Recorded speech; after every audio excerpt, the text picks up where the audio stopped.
Welcome to the inner world of filmmaking. I'm your host, Tammy McGarrow. I'm a writer, director, editor, and a podcast producer.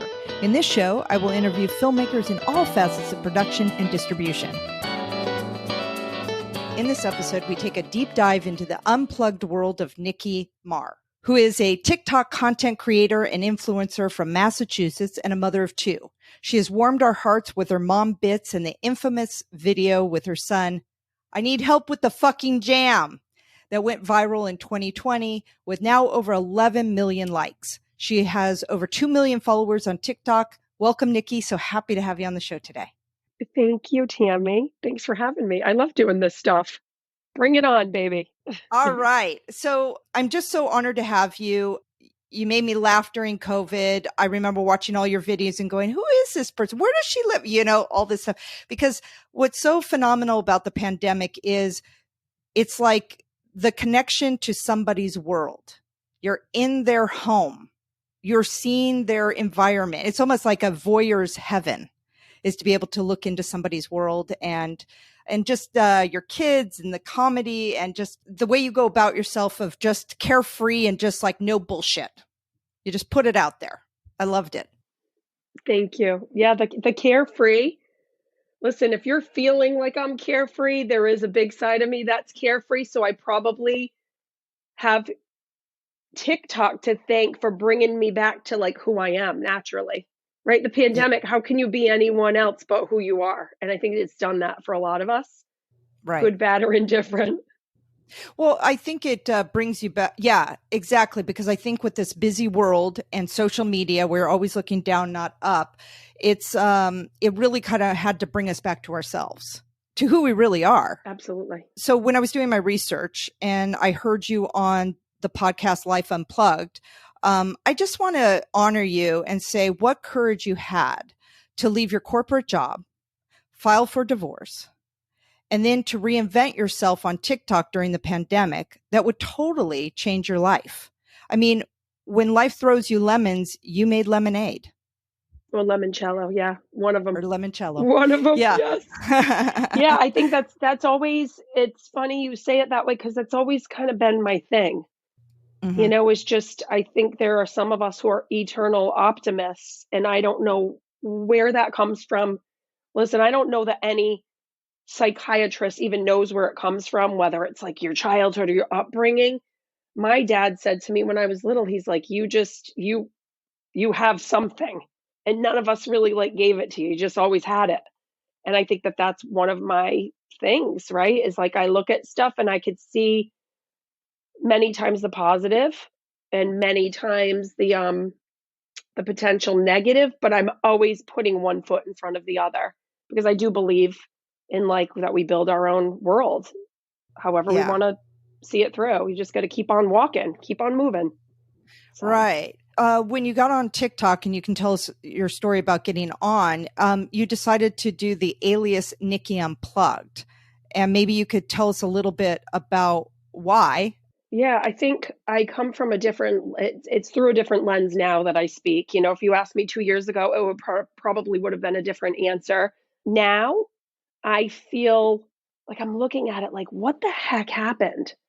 What the heck happened? And did I do everything right? And is this okay for my kids? Because now they're of school age. Like, the pandemic was like a pretend time in my life. It was like survival mode. I was going through a horrible divorce. My emotions were all over the place. I had a horrible year decision making the prior year when it came to business. I had a business partner that left me high and dry, tens of thousands of dollars in my name of his debt. And I was just getting walked all over, right? So you see this, I've probably never said this publicly or even out loud at all, but I was getting walked all over in so many ways. And that's not like me. Mm-hmm. And I just felt like, why am I repeating these same patterns and letting these people make me feel this way? And then all of a sudden, I was on TikTok as an alias. And the only reason I did Nicki Unplugged was because I thought I've had so many people ask me about the platform. So many business owners are like, what's this TikTok thing? And Gary V, who's like the squawk box of, you know, social media platforms, was like, why are you not on TikTok? And I'm like, watching one of his videos one day, like, I don't know what I'm doing over there.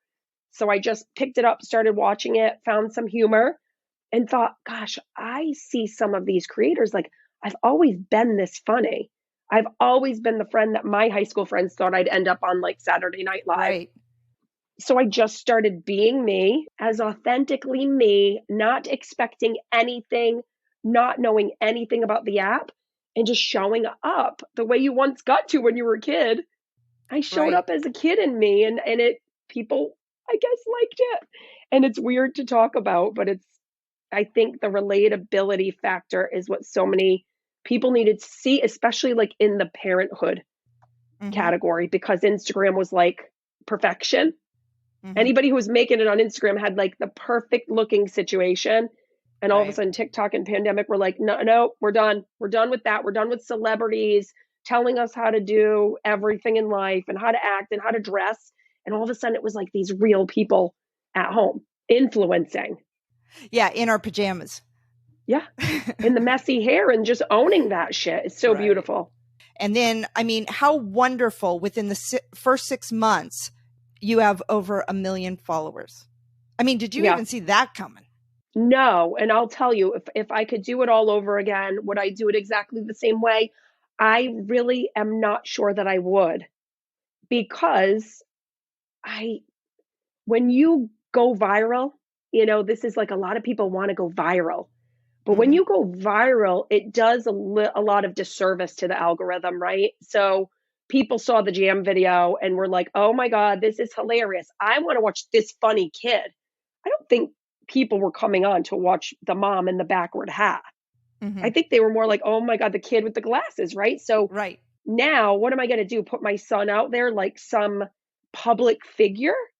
That's not what I envisioned for my kids or my family ever. So it's that type of stuff that I look back on and go, would I do that again? I don't think I would, but would I show up authentic and let other moms know that you're not alone and that we all have the same worries about how well we're doing in our lives, in our own mental health checks and divorce and loss of, a pregnancy and all of these very vulnerable things that I tend to put enough humor into and enough heart that it's a good blend for people. So why I say the million followers, it still irks me, because I don't think that those followers were necessarily meant to see all of me and want all of me the way I want to bring all of me forward, if that makes sense. No, I totally get that. It's hard to, once you are put yourself really out there and you get a lot of attention, it's a mixed bag, because one is who do they think they know, you Right. know, and Right. two is, a lot of times you can also get negativity with that too, Yeah. and hate, and which is Yeah. really sad. How did your evolution come from when you started to now? What do you think your TikToks are about? So I think before it was just funny home videos, right? It was like, oh my gosh, I captured that 3 years ago. That's hilarious. I'll put it up. And one was like my husband at the time was clearing like water out of his ear in the pool. And my son had the little floaties and was telling us to watch him jump in the pool. And then he jumps in and his head goes under. And my daughter is screaming in my ear about she saw a honeybee. And she was like, what, 2.5? Mm-hmm. I saw a honeybee. And I just said, that's a perfect clip because that describes motherhood in like 15 seconds. So Yes. I would just share things that were already kind of like in my phone or that were happening day to day. Now, 2 years later, I don't show as much of my kids. To be honest with you, it scares me now of school age, right? They're not in Mm-hmm. a pandemic. They're around kids every day and teachers. And now it's at the point where the people in this town know me on Right. social media. And I Yeah. show up at the soccer games and they're like looking at my Dunkin' cup. I'm like, there's no booze in this. Like Yeah. so it becomes real when you're really out there. And my version of parenthood is not to be the silly, messy mom. I am 98% full of love and nurturing, Yeah. right? And like I'm all about my kids. And then the 2% of me is like hilarious. Right. So I think it's like a mixed bag you get judged when you're just trying to bring happiness out there. And most of the judgment is positive. Most people think I'm way Oh, more good. fun than I am. That's good. That's good, because Yeah. I've heard other people that don't get that love. So, I do but get the love, I think, because I'm very honest and I've never tried to be anyone but myself. I think it comes with age, comes with wisdom, it comes with loss, and it mhm, comes with, I didn't have clients or anybody that I felt like, oh gosh, if they see me on here, they're gonna think I'm a lunatic. I didn't worry about anybody seeing my videos because I yeah. didn't think they would. So just honesty, knowing who you are. Yeah. Well, and I also think that sometimes you have to go through the trials and tribulations to find out who you are. I mean, I just don't ever think you need to look back and regret, because from all those experiences brings you to where you are. You wouldn't be here Totally. if you didn't have those. So, Totally. My son, let me put it this way. He's goes to school. He was the little glasses kid who the reason the video was so funny is because he was the most introverted, on mom's hip at all times kid. You couldn't even bring him to the beach without like sitting with him for a good amount of time before he felt like he could go run off.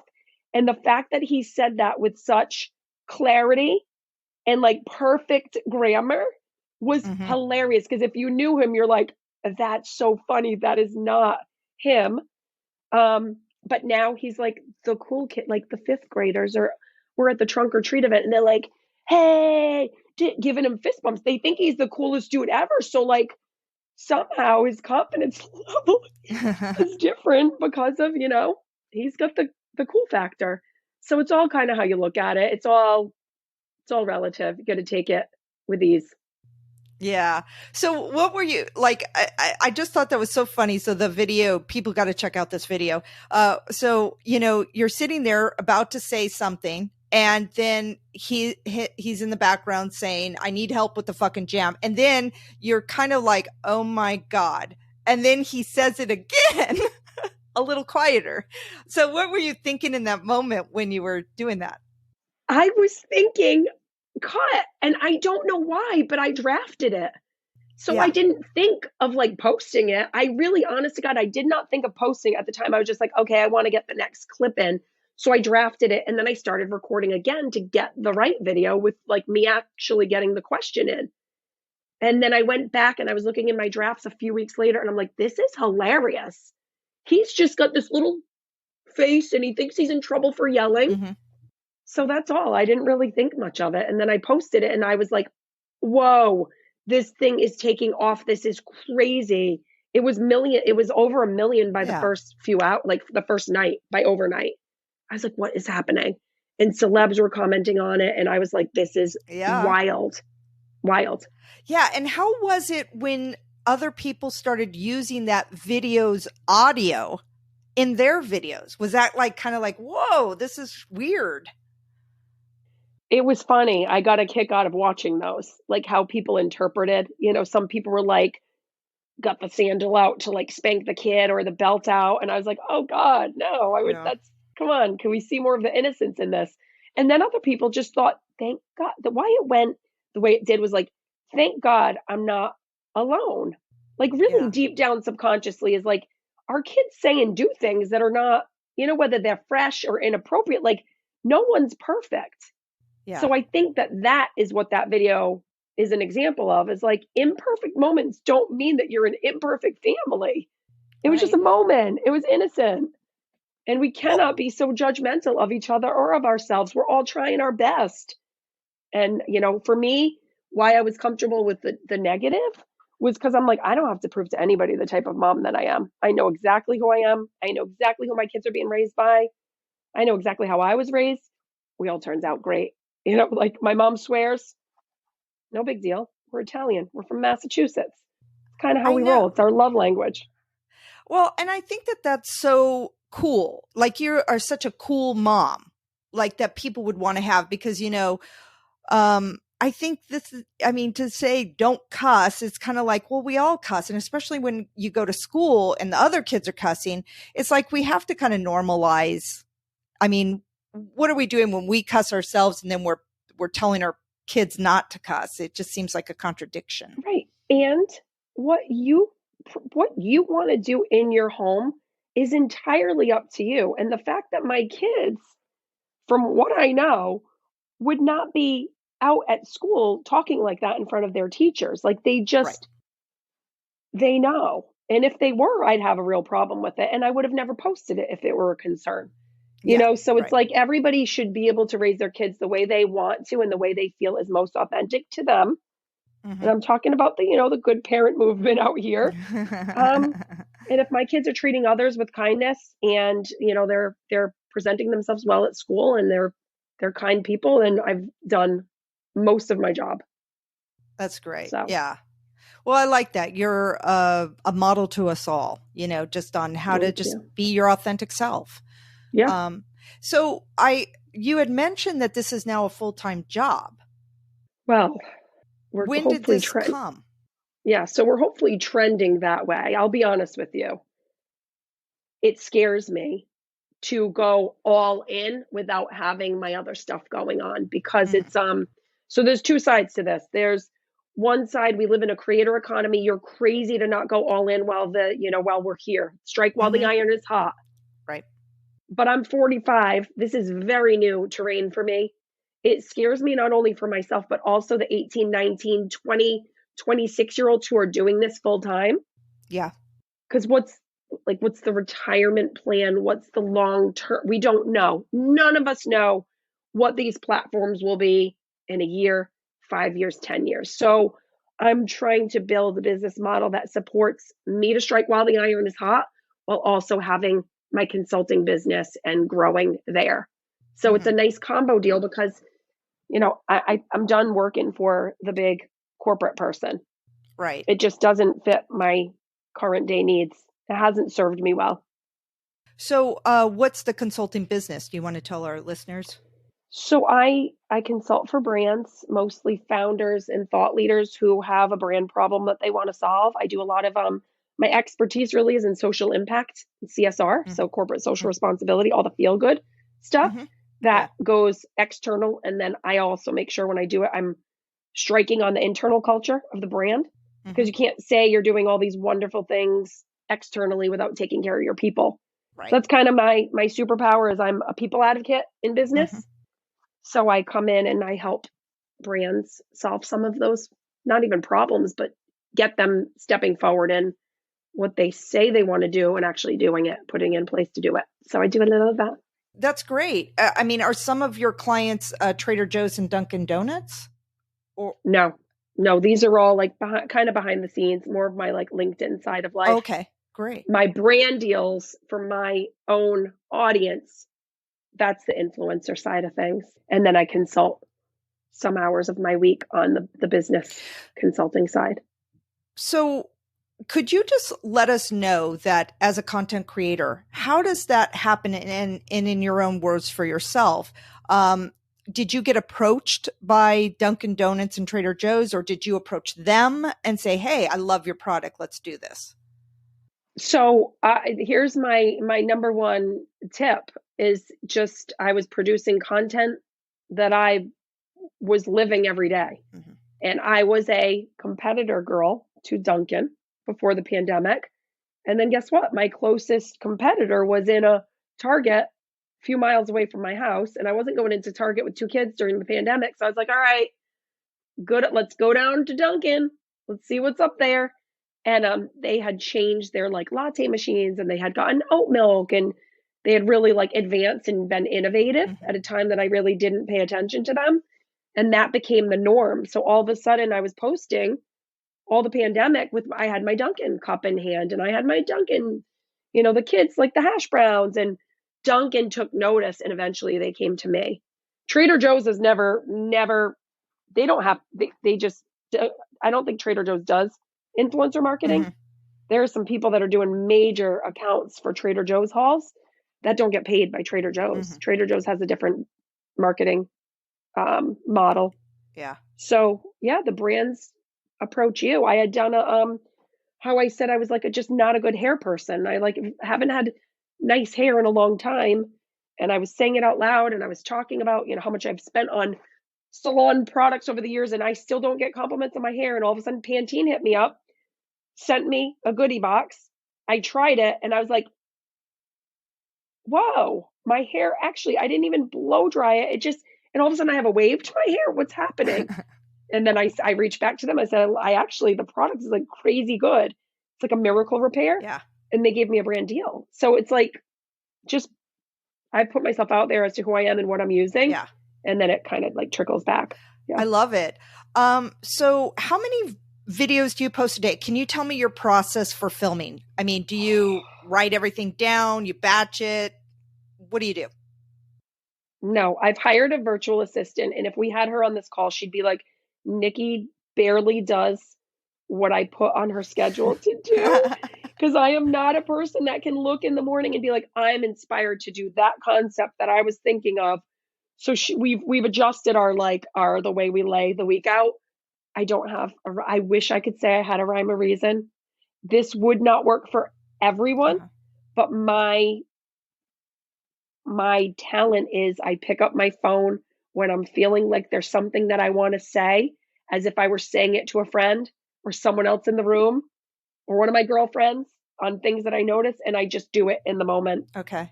And the hardest ones for me sometimes are when I get a brand that has a creative brief with specifics. I always kind of go back and say, oh, I'm not really good at this. Can we maybe adjust here? Because I think my audience will know that it's scripted. Yeah. So yeah, I'm like an in the moment. I think the ADHD helps. Mm-hmm. It just helps me go fire things off. And usually, absolutely on the first take is like, that's the one that works. Yeah.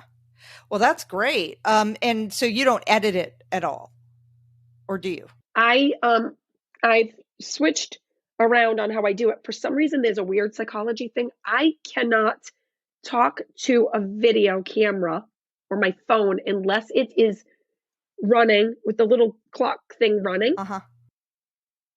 And I could see myself.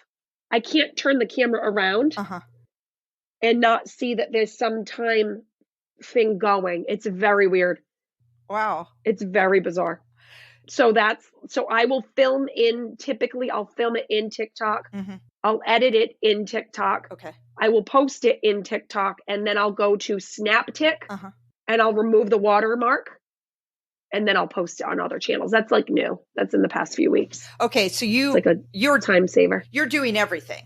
You don't have somebody else helping you out there. No. And then No. typically how many videos do you tend to record a day? And you're posting every day? I'm mostly posting every day. I went on like a 1 week break somewhat recently, and it felt really good. I was just like, my head was like, I can't take any more content. I'm getting like annoyed with everybody, Mm-hmm. and it's not their fault. It's mine. I'm overstimulated. So I'll take breaks when I need. And honestly, if I don't feel like doing it, I won't. Mm-hmm. There's a video I posted yesterday on Instagram.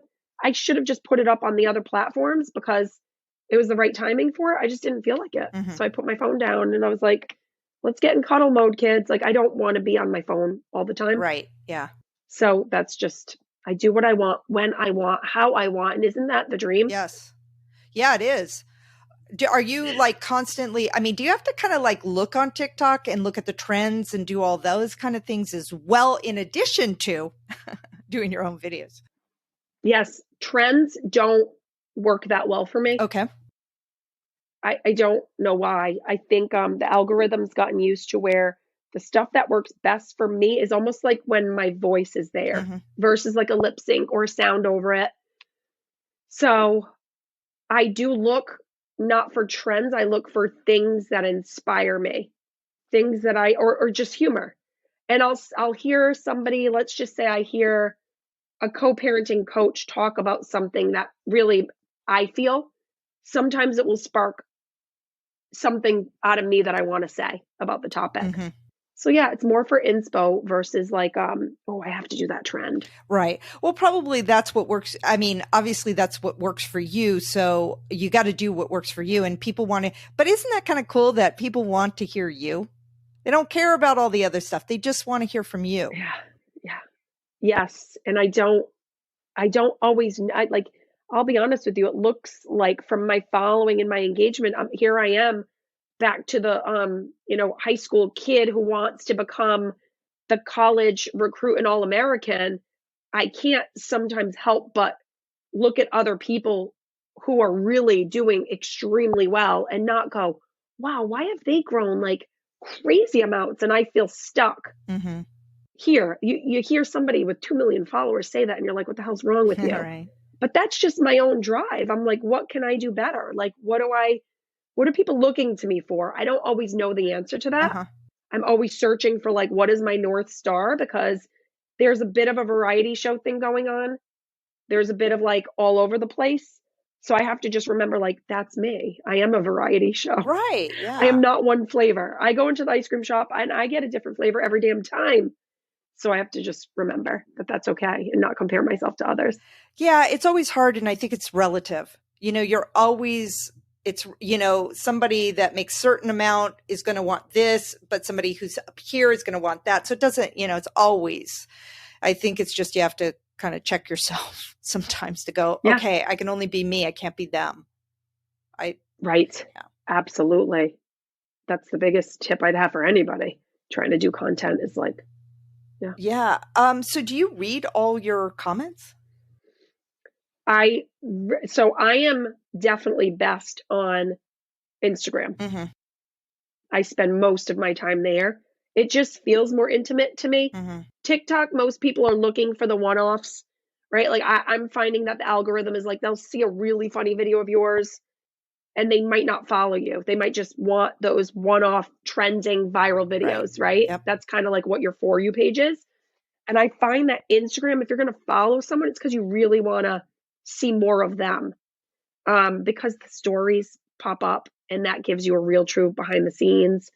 So I do spend more time and I try to read every single one of my DMs and I absolutely scan the comments and I don't respond to all the comments, but I see them. Ah. Yeah, that was the biggest question I had to another TikToker. I was asking, like, or maybe I should ask you the question this. Do you enjoy the comments? Yes. And would Yes. encourage people to comment? Yes. Yeah. Especially if they love your content Yeah. and they want to see more of it. That's, it's kind of what the algorithm does. The more comments, the more likes, the more watch time, it goes in the favor of the creator. Yeah. I think we live in a world where, we have to understand that a creator, I know there are some people I'll see once in a while, not on my page, but on other creators where people will be like, oh, you're doing ads now. I see you sold out. And I'm like, do they understand that that's a brand's now billboard? Like that's something you've earned. You've built an audience that once they'd pay thousands of dollars to have a billboard on Route I-95, but now marketers want to be in front of your audience. So it's like the ads that used to be on TV. Now a lot of brands are placing them with influencers. I think it's beautiful. It's allowed some people to up their economy. Don't we want like economic development Mm-hmm. in people's homes? Yeah. So I think of it that way. Do you ever think that brands, when they're asking an influencer like yourself to promote their product, that, like you said earlier, you were talking about how, look, I'm spontaneous, right? I don't want to read off of a script. I don't want to hit the main points. That maybe they need to rethink that when they're asking influencers to have their own voice? Yeah, I think more and more are. And I think it's a matter of the influencer being able to pitch the reasoning. Some of my favorite influencers, I'll just tell you. So, Zachariah Porter, he's one of my favorite influencers. He's from near me. Fun fact, I tried to pluck him during COVID 2020 very early on. And I said, can we create a show together and do like a podcast slash Nicki and Zachariah go and try different businesses and different experiences together? Because I just knew he was going to be big and I loved his energy and I felt like we were a good fit for each other. So why I tell you that is he's brilliant when it comes to the way he does his brand campaigns. And he's very selective and he makes sure that it's done his way and he's unapologetic about saying, hey, here's what works for my audience, here's why it works, here's proof that it works, and he'll show the data and the analytics, Mm-hmm. right, of what worked and why it worked. And I think that brands, if they are open-minded, they're going to get a lot more bang for their buck. Yes. I think as a brand consultant, brand advisor, that's my first superpower is influencer knows their audience way better than you're ever going to know their audience. And is it just about selling product in that exact moment with the link and the code? Mm-hmm. Or is it brand awareness because they're seeing a piece of luggage and a brand of luggage that they've never heard of before from Zachariah, doesn't mean they're going on their trip tomorrow and that they're going to buy it today.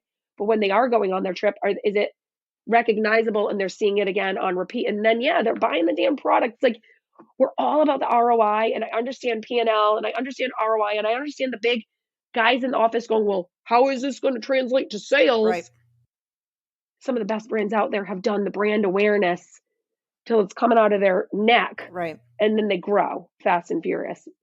So, I mean, I worked for a brand that went from under $1 million my first year to over $500 million within my first 4 years there. And guess what we did? We took ballsy moves and put ourselves out there without anyone even knowing what the product was. Mm-hmm. It was like our name was on the radio. Our name was up in lights at, the Boston Garden. Our name was on billboards, and people were like, who is that? What's that brand? And then all of a sudden we were the fastest growing jewelry retail brand in all of like the history of jewelry. Uh-huh. And it was brand awareness, but no one will say that now. They'll just talk about all the things that went right and went wrong. I'll tell you, I was there as like first 6 employees. We had a CEO who spent a ton of money on brand awareness. Yeah. Without expectation on like getting anything in return, and it worked. So I'm sticking to that. Well, and I think that that's so important because as I been taught, it takes 2 to 3 years just to build awareness to yourself. You can't expect something overnight. And I think we're in a world of connection. Nobody wants to buy something from somebody they don't know or they don't like or don't connect to. So I think we have to rethink the way we're selling things, like just like you said, is you have to sell sometimes the person or the company in a more, personal way. I think now it's funny because I'm feeling like, personal and business are starting to mesh together now. So before it'd be like, no, that's business. We don't talk about ourselves. But now it's like, no, you have to talk about yourself so that people can connect to you and to connect to your product over time. Yep. Well, most brands, I agree. And let's just use beauty products. Mm-hmm. I haven't taken on one beauty product because most of what they say is this, when you do your ad, and I understand why, when you do your ad, you will not show any other products in it. That's hard for me to be authentic to my audience because I have my favorite cleanser, favorite moisturizer for night. I have my favorite moisturizer for day. I have my favorite sunscreen. I want to be authentic. So I choose to not make money on products like that because I only know my audience is going to understand if I'm saying, these are my favorites. They're from all different product lines. Right. But then you see the influencers like, here's my entire routine from Clinique. And it's like, nobody does that. I know it kind of. So it's just, can we get more vulnerable and like more like supportive, like collaborative versus like the competitive? I think brands would do better. Yeah, I totally agree. And I've seen, on TikTok when I know that they're selling something and it's not as good, the video. Because now I feel like, I'm getting an ad. I'm not getting the funny you. So I think brands need to kind of think about that.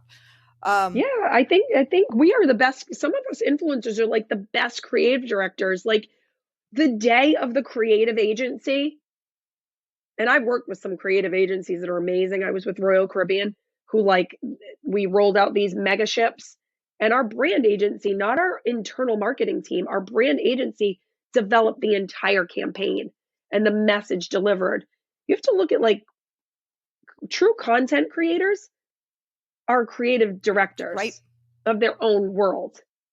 And it's wild because working in corporate, the biggest thing that I always saw missing was the connection between the true C-suite and the creative team. There was no, I think you need to bring in your creative director, art director. They need to be part of the C-suite. There's such a disconnect there. I see that as such an opportunity for brands and businesses rather than we want this, we need these numbers. And then this person's supposed to solve it without being in those meetings and understanding the big picture. Yeah. It's this game of telephone in business. That's probably why I'm not there. Yeah.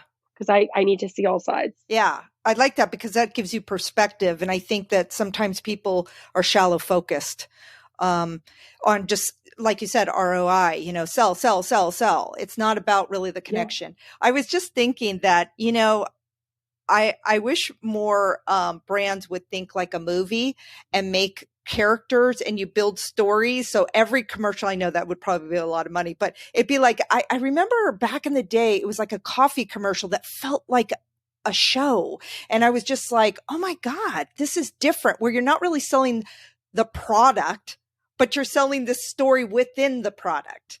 And I just found like Yes. that's the cleverness because then it's like, hey, I can't wait till I see the next episode of that. Yeah. Yeah.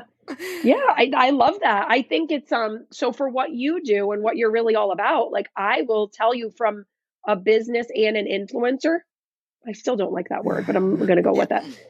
From knowing both sides of the coin, there is such an opportunity for video creators, like true editors, Yeah. right? Like true storytellers to tap into the people like me because I don't know what I'm doing. Yeah. My brother lives in LA. He's like, Nicki, you're in southeastern Massachusetts. You're around nobody that knows what they're doing in this arena. He's like, Yeah. if you were in LA, you would be mega right now because you'd have an editor and then you'd have a manager and all those things. So I think there's such a creator economy. There's such an opportunity for people's artistic talents Mm-hmm. to join forces with someone like me and really grow to the next level. Yeah. Same with virtual assistants. I'm telling my VA, I'm like, you should build a virtual assistant career for supporting creators because none of us are Mm-hmm. organized. We're all creative Right. spirits who don't want to do our taxes and don't want to do the bookkeeping and like all that.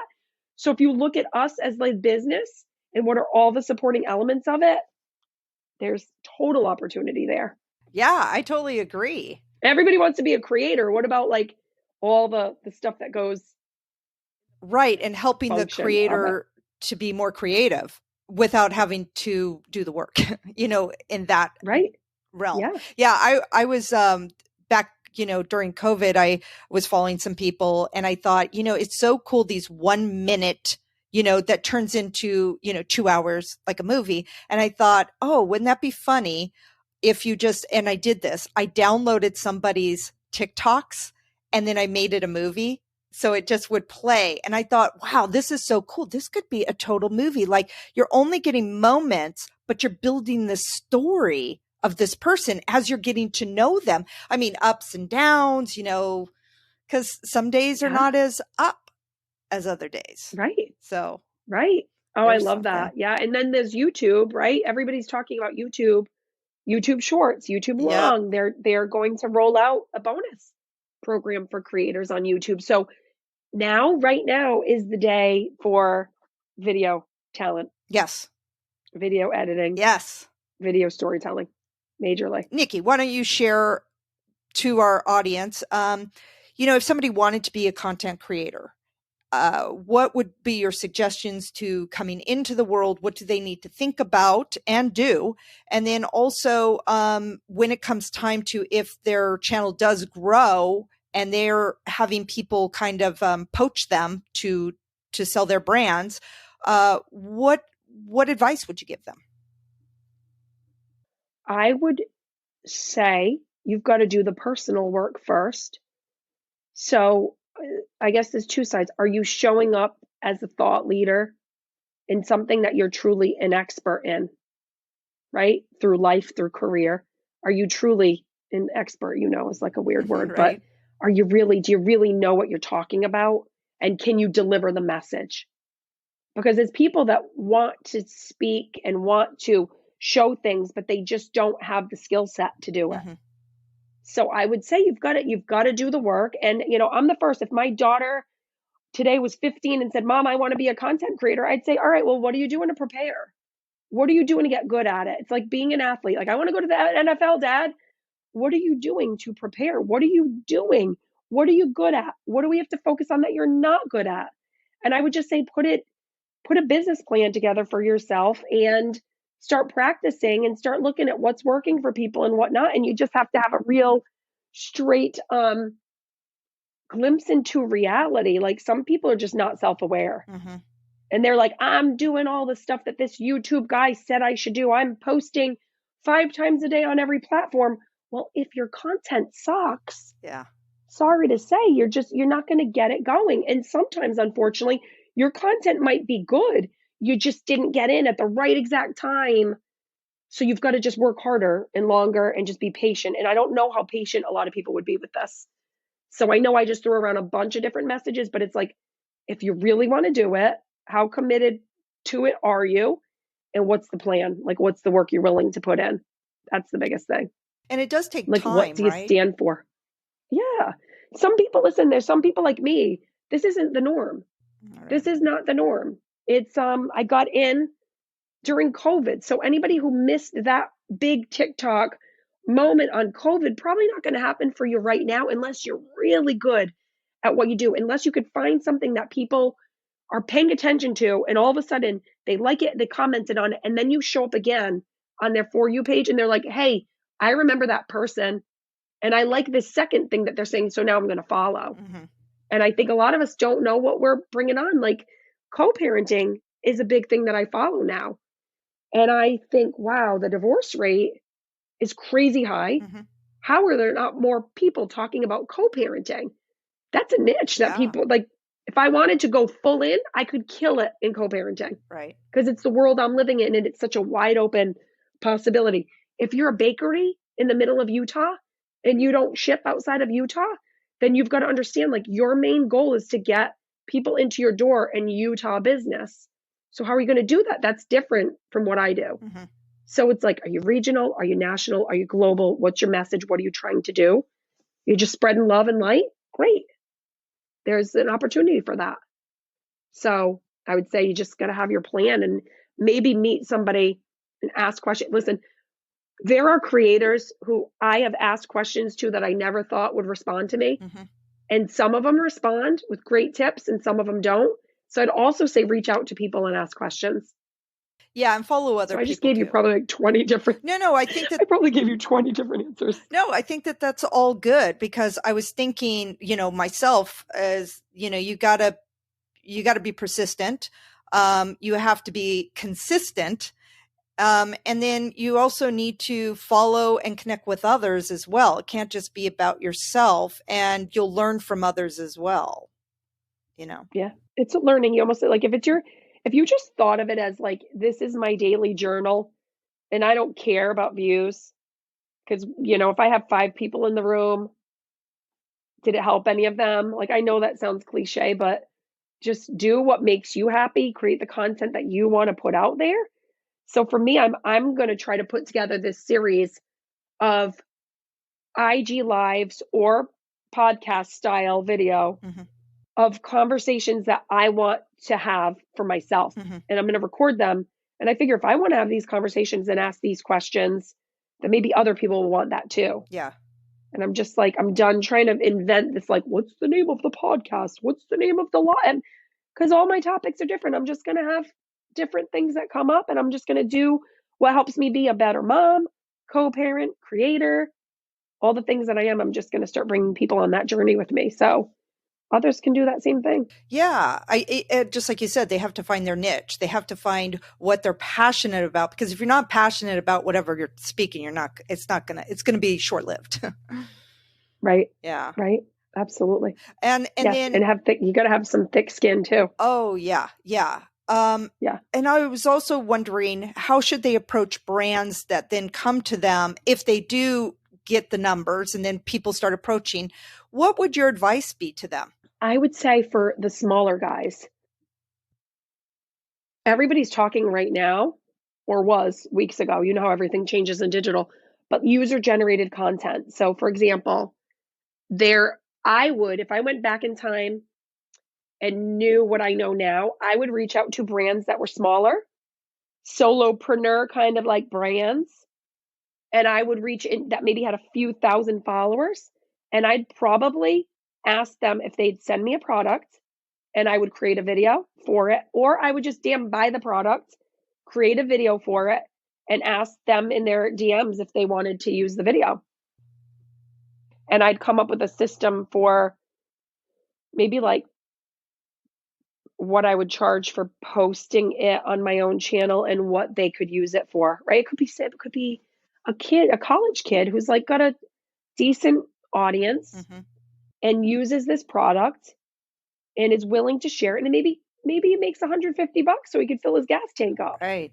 So there's small ways, and like you got to look at what's in it for the brand, what's in it for you, and see if it makes sense from a business perspective. Yeah, I like that. And you know what I love about the DM is, and just social media, is you get to reach out to people like yourself that you would never run into in the street because you don't live there, Right. or your Right. worlds don't cross. So I just think the opportunity to connect with people that you admire is really wonderful, and that Yes. you can do that.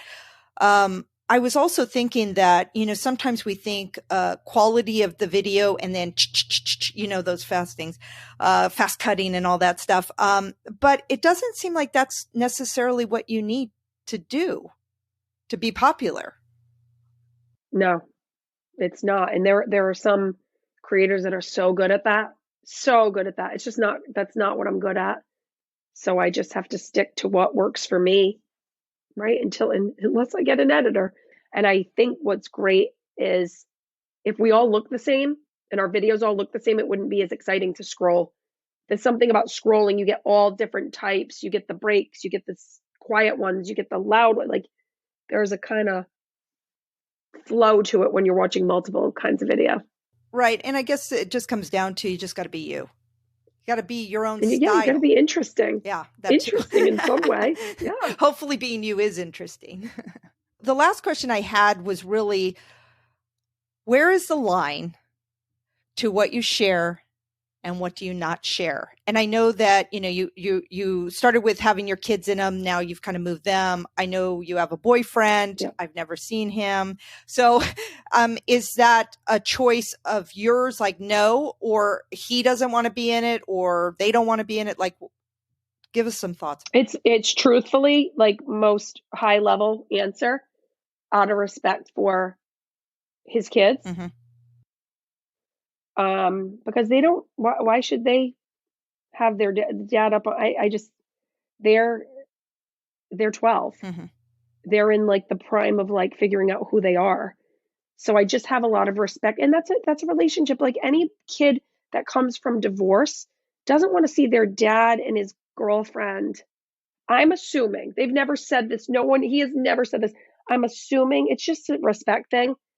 I also put my mom on sometimes because she's funny and out there like me. And then I don't put my dad because he's not.